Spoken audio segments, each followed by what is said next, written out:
Hey guys, Level Cap here. Today I want to talk about the failure of good games. This is something that's sort of brought on by the announcement that Boss Key Productions is shutting down. Now, Boss Key is a company founded by Cliff Bleszinski back in 2014, and they were open for about 4 years. They made Lawbreakers, and then they pivoted into making Radical Heights after that game essentially failed. And these were two games that I played, I enjoyed, I respected the talent and the skill behind them, but I also recognized from the moment I started playing them that they wouldn't be successful, or at least I highly doubted that there was actually a market for these types of games. And I try not to focus on that, especially in like a first impression style video, because I really want the market to be as open and accepting to any sort of new game as possible. And I did enjoy Lawbreakers, but I also thought, you know what? I just don't see anybody really wanting to play this game in the long term. And I found myself in this situation before where I've been in a position to come test out a game early at a game dev studio, try it out, enjoy it, but also recognize that it's not going to succeed. And I'm not saying this to necessarily toot my own horn, because many of the other gamers at the events were also in agreement that the game was fun, or some of these games were fun, but we weren't going to play them. We weren't sure who was going to play them. They seem to have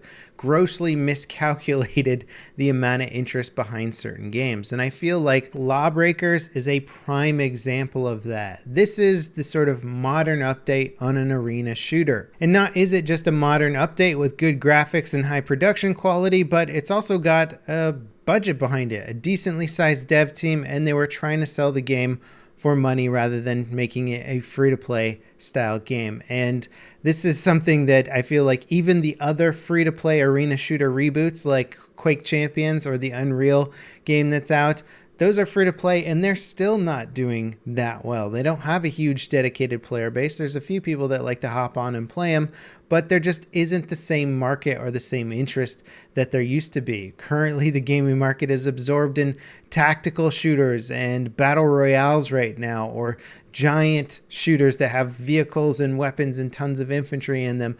And the arena shooter just is like, it's a very minimal niche market. So the idea behind a game company being able to convince investors or convince themselves that an arena shooter is worth spending a huge amount of money and a big AAA budget on developing is confusing to me as a gamer, because it seems so obvious from playing it at the start and talking to friends and other people who are playing it that there just isn't a big enough interest for it. And it's a good game. That's the thing about Lawbreakers, is it's actually a good game. It's well designed. It's a cool evolution of the arena shooter. It's got some team elements in there, but there just isn't a market for this style of game. So it sort of feels like if somebody asked me to make the ultimate Pong game, you know, like, we're going to give you a big AAA budget, we're going to make the best Pong game ever, we're going to revive that old school Pong nostalgia. And it's like, well, we could make an amazing Pong game, but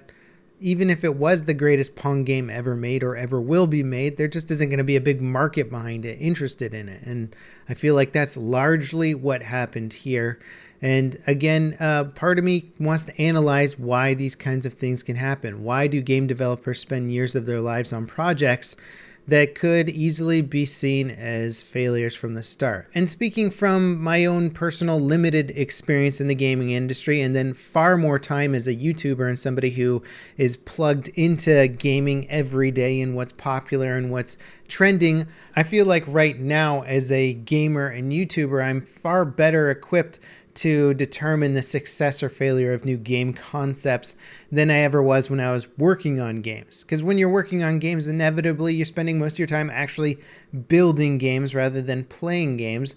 And that in itself makes it hard for you to judge what modern trends are or what potentially other people are going to be interested in. And so I think a lot of game companies could really benefit from a position that involves somebody who just plays a crap load of games and has a good analytical mind, a degree in game design or experience with game design, but just plays a lot of games and sort of keeping developers up to date or something.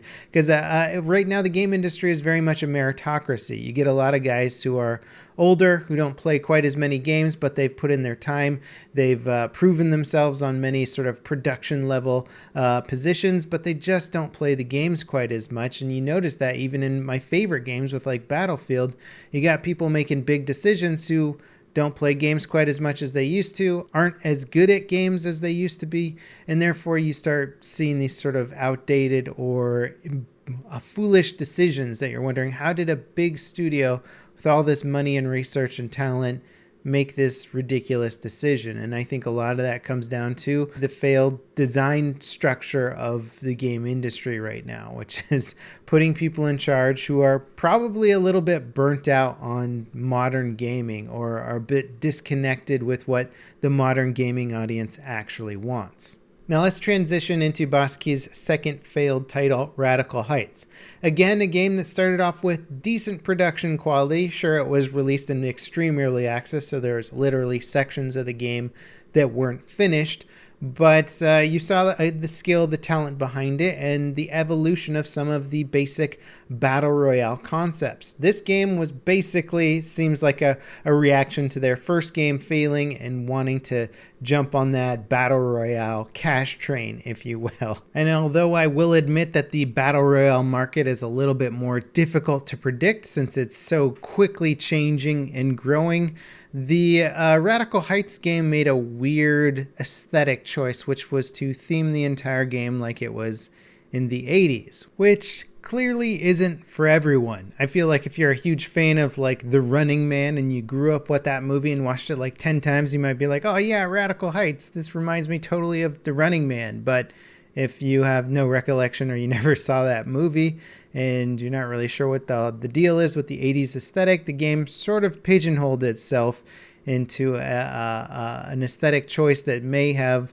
lost them some interest. They also sort of went for the third-person perspective and a somewhat cartoony feeling for the game, which again put it kind of right up against Fortnite in many ways. Aesthetically, it just felt too similar to Fortnite, and Fortnite had already well established itself in the Battle Royale genre and was constantly and quickly evolving their game and capturing interest of people all around the world. And for Boss Key to come out with a game that is very, very similar to Fortnite in many ways, admittedly has some nice evolutions to the genre, but still so similar to Fortnite, and also in a very early access mode where there's still plenty of bugs and lacking features, was essentially just asking for this game to be directly compared to Fortnite and for people to say, well, Fortnite's a better game at this point, so why would I play this one? And so I think ultimately that was the problem with this game there. And it's unfortunate because Radical Heights improved the Battle Royale deployment system, and the shrinking circle system was completely abolished with a new grid light system that made the gameplay more interesting and less focused on running away from circle and rather going for and engaging enemies. I thought they made a lot of really cool evolutions to the concept behind Battle Royale. Perhaps some developers in the future can take advantage of those advancements, but clearly they had some good designers on their team, some good game design elements.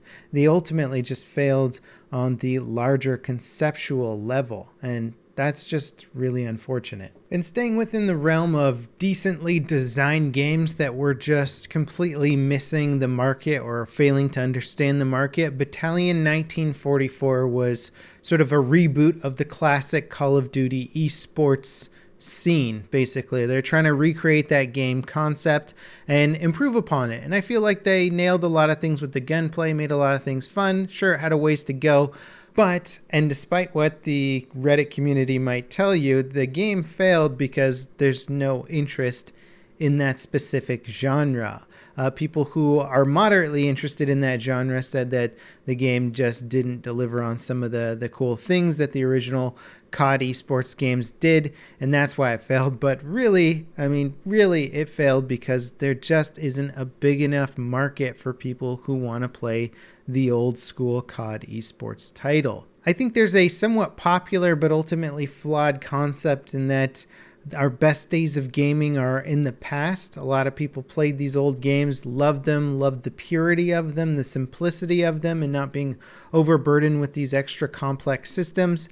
And yet, I feel personally that games have just really evolved and they offer so much more now compared to what they used to. So going back in time and trying to relive some of the old school glory days just feels like a mistake in my opinion, and hopefully not too many developers will fall victim to this idea and waste a lot more of their time and talent on game concepts that are flawed from the start. Anyway, guys, that kind of wraps it up for what I wanted to talk about today. I think it's definitely worthwhile analyzing why games fail, why game companies fail, and trying to fix their mistakes, figure out what they did wrong so that we can avoid doing it in the future.